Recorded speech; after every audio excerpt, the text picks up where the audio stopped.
Salutations humains, ici Dark. Alors, je vous ai manqué? Comment ça, non? Bon, je crois que je vais devoir m'en accommoder. Il m'est déjà arrivé de vous parler de dessins animés. Et bien aujourd'hui, nous allons revenir dans le domaine de l'animation traditionnelle en ressortant du placard une œuvre des années 90. Mes amis, faites place, car voici les légendes arthuriennes.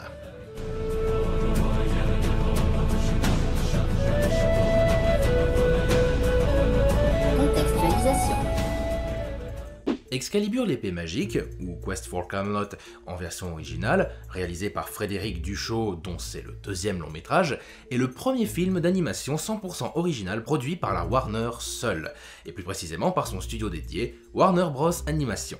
En effet, leur précédente création consistait en des compilations de courts-métrages des Looney Tunes avec des scènes de transitions inédites, et des coproductions, comme ce fut le cas pour Pousselina, Le Lutin Magique, ou encore Danny le Chat Superstar. Inspiré du roman de Vera Chapman intitulé The King's Damosel, dont il n'existe hélas aucune traduction française à ma connaissance, Excalibur a connu un développement très compliqué.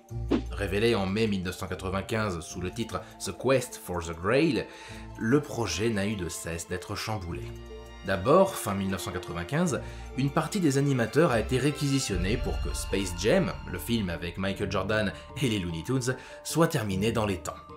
Ensuite, le film devait être co-réalisé par Duchot et Bill Kroyer, le réalisateur à qui l'on doit Les aventures de Zach et Krista dans la forêt tropicale de Ferngully, un autre long métrage d'animation dont je vous promets qu'on reparlera. Cependant, le script fut remanié à maintes reprises, occasionnant un différend créatif avec Kroyer et sa femme Sue, qui était alors coproductrice. Aussi, tous deux furent virés, à la suite de quoi plusieurs employés du département artistique du studio partirent à leur tour. Et ce ne fut pas les seuls. La direction évinça de nombreuses personnes, pourtant sur différents postes importants, allant du responsable des décors à des producteurs. L'animatrice Crystal Kalbund, qui travaillait sur le personnage de Gareth, expliquait que la majorité des responsables qui voulaient ce film d'animation n'avaient aucune idée de ce que demandait la conception de tels projets, notamment en termes d'infrastructure, d'organisation et de ressources. Du coup, travailler sur Excalibur était un vrai cauchemar. De plus, pas moins de 3 autres studios ont participé à l'animation, l'ancrage, la peinture et au nettoyage. Tous ces problèmes ont aussi causé un énorme dépassement de budget. Au départ prévu pour sortir en novembre 1997, le film est repoussé pour permettre sa finalisation. Il sort finalement en mai 1998, ne rapportant que 38 millions de dollars, ce qui a entraîné une perte de 40 millions environ. En plus d'être un échec commercial retentissant, il a également reçu un accueil critique mitigé et affiche encore aujourd'hui un faible score sur Rotten Tomatoes. L'histoire. Le récit prend place en Angleterre à l'époque du roi Arthur. Robert, un des chevaliers de la table ronde désireux de s'emparer du royaume, attaque le roi mais fuit devant la puissance d'Excalibur, non sans avoir tué un autre chevalier, Sir Lionel. Les années passent. Juliana, l'épouse de Lionel, et leur fille Kaylee mènent tranquillement leur petite vie. Camelot est alors attaqué, le roi blessé et Excalibur volé, puis malencontreusement égaré dans la forêt. Robert réapparaît au domicile de feu Lionel avec son armée pour capturer Juliana et se servir d'elle pour s'emparer du château. Mais Kaylee parvient à s'échapper et fonce dans la forêt pour retrouver l'épée légendaire sans laquelle le royaume sera perdu. Elle sera aidée dans sa quête par Gareth, un ermite aveugle, et les frères dragons siamois, Devon et Cornouailles. Voilà pour le pitch, mais vous connaissez la chanson, pour aller plus loin, nous allons devoir spoiler. Vous ne pourrez pas dire que je ne vous ai pas prévenu. La réalisation. Je préfère vous prévenir tout de suite, la conception douloureuse du long métrage a laissé des traces bien visibles. Du coup, le meilleur côtoie le pire dans ce film. Dans l'ensemble, il est assez beau. Pas de quoi en faire les louanges à tout bout de champ, mais c'est suffisant pour être appréciable. Cela dit, le visuel pêche à plusieurs reprises. On passe souvent de moments où les personnages sont bien détaillés, à d'autres où ils le sont beaucoup moins. De même, l'animation et le dessin passent de vraiment chouettes pour les personnages principaux à du backlash total pour les figurants en arrière-plan. Ici, là, ou encore là. Le pire restant ce court passage. On a également droit à un joli lag en début de film. Info intéressante, l'équipe voulait proposer quelques effets spéciaux et a pour cela utilisé une station de l'entreprise Silicon Graphics. Anecdote pour les gamers, c'est à cette entreprise que l'on doit les processeurs de la Nintendo 64. Anecdote pour les cinéphiles, on lui doit aussi les effets spéciaux de Terminator 2. Dans le cas d'Excalibur, quand les effets 3D restent discrets, ils passent plutôt bien, comme ici quand le sol se surélève, ou là avec le rocher sur lequel se tient Gareth. La salle de la table ronde est d'ailleurs entièrement en 3D, ce qui permet d'offrir quelques mouvements de caméra sympathiques. Malheureusement, quand il se montre voyant, c'est une catastrophe. La scène finale de l'adoubement... Non, on dit pas adoubement, c'est quoi le mot déjà ? Je sais pas moi... chevaliérisation. Ah, oui, voilà. Donc, la scène finale de la chevaliérisation de Kaylee et Gareth est particulièrement laide à cause de ça. Regardez plutôt. Oh, que les textures sont dégueulasses. Oh, que les jointures toutes droites font tache. Et les animateurs se sont servis de cette technologie pour donner vie à un ogre de pierre, et le résultat parle de lui-même. Non seulement la créature ressort complètement, mais en plus, elle est mal animée. Du coup, je ne saurais dire s'ils ont eu recours à cette technologie pour gagner du temps ou essayer de dépasser la concurrence, mais ce n'était clairement pas une bonne idée. Conserver l'animation traditionnelle aurait donné un résultat bien plus satisfaisant. Néanmoins, dans cet ensemble très instable, il y a quand même de chouettes performances et autres idées appréciables, comme le plan de l'eau en début de film qui symbolise l'écoulement du temps, le parallèle entre le jeune Gareth et Sir Lionel, et Gareth adulte et Kaylee, le tic à l'œil de Rubber et le fait que ses pupilles disparaissent par moments, le tout évoquant la folie du chevalier renégat, ou encore quelques mouvements que j'aime beaucoup, ainsi que des modifications de luminosité qui rendent bien. Ainsi, si la réalisation est imparfaite et très inégale, le film se laisse regarder la majeure partie du temps. Et si sa conception n'avait pas été si chaotique, il aurait sans doute pu être grandiose. La musique. Très gros point fort du long métrage, la musique composée par Patrick Doyle est superbe et s'adapte magistralement bien à toutes les situations. La fête,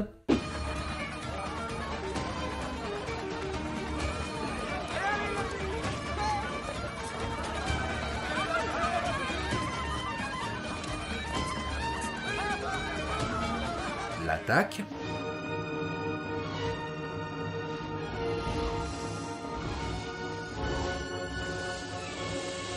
la victoire,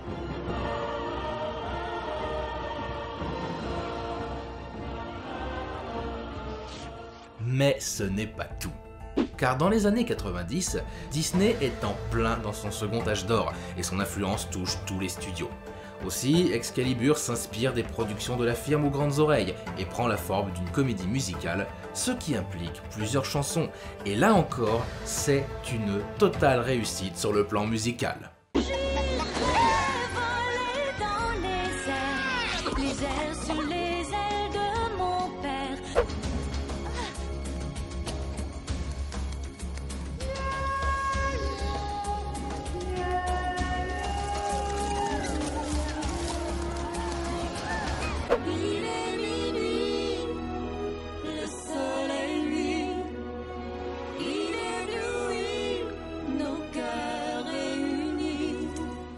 Clairement, David Foster et Carol Bayer-Sager, qui les ont écrites et composées, ont fait un excellent travail. D'ailleurs, peut-être connaissez-vous la chanson The Prayer, chantée par Céline Dion et Andrea Bocelli,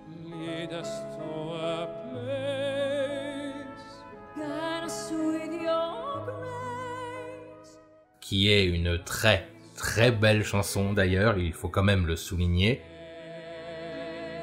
puis reprise par le groupe Celtic Woman.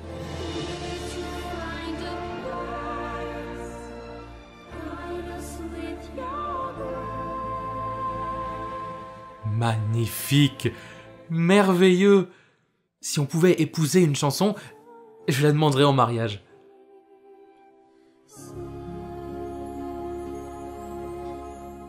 Bref, vous voyez de quelle chanson il s'agit à présent. Eh bien, elle provient de ce film, justement. Tendez-lui la main, guidez son destin, montrez-lui le bon chemin. Et c'est Céline Dion elle-même qui a chanté l'original, en anglais uniquement, et la version d'Andrea Bocelli est utilisée au générique de fin. Quant aux autres, elles illustrent bien les personnages. Sur les ailes de mon père nous montre une Kaylee désireuse de partir à l'aventure et de suivre les traces de son père. Je vis seul raconte le passé de Gareth, qui s'est éloigné de la civilisation qui l'a fait souffrir pour vivre heureux, seul dans une forêt. Si je ne t'avais pas exprime le désir, plutôt vain, il faut le reconnaître, des dragons siamois d'être séparés l'un de l'autre, car tous deux pensent que l'autre l'empêche de vivre pleinement. Enfin, Ruber, dont le titre reprend le nom du chevalier renégat, nous explique que ce dernier est égoïste et veut s'emparer du royaume. Chose que l'on sait pourtant depuis sa première apparition. De fait, la chanson ne sert qu'à expliquer son plan et montrer la transformation de ses soldats grâce à une potion qu'il a achetée aux sorcières. Mais du coup, s'il avait la potion depuis un moment, pourquoi attendre d'avoir envahi le domaine de la famille de Lionel pour métamorphoser ses troupes? La seule explication est extra-diégétique, montrer la chose au spectateur. Hélas, une bonne écriture fournit toutes ces justifications dans la diégèse et non en dehors. Et ce problème nous amène tout doucement à comprendre que, comme souvent, l'écriture va être l'un des principaux points faibles de l'œuvre. L'écriture. Clairement, ce n'est pas dans ce domaine que le long métrage va briller. Pour en finir rapidement avec Ruber, oui, déjà, mais vous allez voir, ça va aller vite, hein.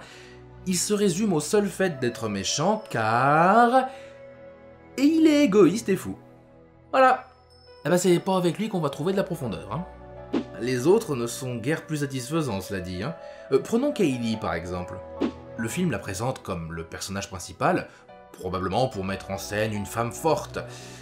Sauf que ça ne prend pas. Déjà, elle rêve d'être chevalier, mais d'un point de vue scénaristique, rien ne s'oppose à ça. Aucune loi, ni aucune personne réellement dépositaire de l'autorité. Alors certes, il y a bien sa mère, mais elle ne fait pas de sa fille une prisonnière. Finalement, Kelly ne quitte son domicile que parce qu'elle y est contrainte par l'attaque de Ruber. Elle se rend dans la forêt interdite où se trouve Excalibur parce que la situation l'exige, et aussi parce qu'elle est poursuivie par les hommes métalliques. Elle ne survit à la traversée de la forêt que parce que Gareth est là pour lui sauver les miches. Et aussitôt que ce dernier quitte le groupe, elle se fait capturer par Ruber. Alors, il y a bien un moment où elle soigne Gareth, mais comme c'est de sa faute s'il a été blessé, elle ne fait que réparer sa connerie. Et ses rares succès sont presque toujours le fruit d'une collaboration avec ses alliés. Et à la fin, au moment de la... C'est quoi déjà le terme ? Chevaliérisation. Voilà, merci. Celle qui voulait devenir chevalier mais ne voulait pas d'une nouvelle robe, ressemble bien plus à une mariée qu'à un chevalier, et se retrouve vêtue de la fameuse robe sur laquelle les domestiques travaillaient. Alors, certes, elle devient chevalier de la table ronde, mais pour une héroïne, elle n'a pas souvent agi d'elle-même, et son avancée tient bien plus de la contrainte des événements et des actions des autres personnages que de son propre fait. Mais il faut reconnaître que cette petite a du cran et bon fond. Et ça, c'est tout à son honneur. Gareth, quant à lui, finit par accepter de rejoindre la civilisation malgré ce qu'il a enduré par le passé. C'est donc une bonne évolution, mais le souci c'est que ce changement survient après qu'il ait passé à peine quelques heures en compagnie de Kaylee et des dragons. C'est beaucoup trop peu pour un ermite seul depuis des années. Ça va trop vite. En fait, étrangement, les seuls personnages à bien évoluer sont les comic relief. Au contact de leurs amis, Devon et Cornouailles parviennent à s'entendre pour la première fois afin de sauver Kaylee qu'ils ont prise en affection, ce qui leur permet d'accepter leur situation, de s'accepter l'un l'autre et de devenir des dragons à part entière, capables de voler et cracher du feu, ce dont ils étaient incapables auparavant. Quant à Brisbeck, le coq transformé en hache sur pattes par Ruber, il passe de beau parleur infidèle et punching ball d'élevage à sous-fifre du chevalier renégat, qu'il suit car il a enfin un rôle, une mission, un but dans la vie. Mais Lorsqu'il réalise tout le mal que provoque cette situation et le danger que cela fait courir à sa famille, il se rebelle, choisit définitivement son camp et devient un bon époux de basse-cour. D'autres petits soucis viennent ternir quelque peu la qualité du script, comme nos dragons siamois qui font toutes sortes de références à la technologie, Houston, nous avons un... Malgré la concurrence, merci d'avoir choisi Air Dragon. à la musique, Merci beaucoup. au cinéma Espèce de Jurassic tarte. et même à la peinture. Des références qu'ils ne peuvent pas faire, car il est impossible qu'ils aient connaissance de Picasso, d'Elvis Presley, des avions ou de Jurassic Park. Ils se permettent même de briser le 4e mur de manière totalement gratuite. On ne peut pas voler. On l'a expliqué avant la chanson. Et c'est un problème qu'on retrouve assez fréquemment. Non, Pumba, pas devant les enfants. Pardon. Ce n'est pas parce que votre personnage est un comic relief que ça vous donne le droit de vous dispenser de la cohérence nécessaire au bon déroulement de l'œuvre. Le génie d'Aladin peut le faire, car c'est un être magique au pouvoir infini, ce qui n'est le cas ni de Timon et Pumba, ni de Devon et Cornouailles. Il y a néanmoins une référence qui passe bien, celle-là.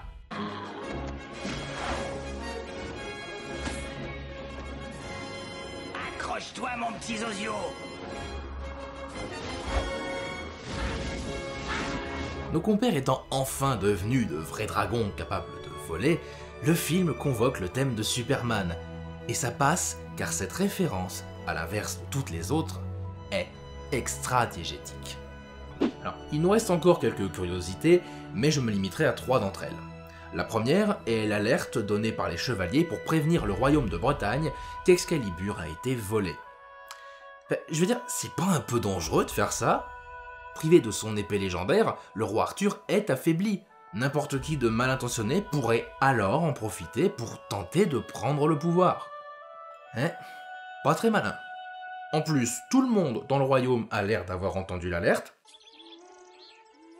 Quelqu'un a volé l'épée magique.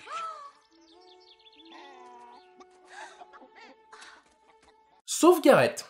Seulement ça veut dire qu'il sait où se trouve Excalibur. Bien sûr qu'il le sait, elle est à Camelot.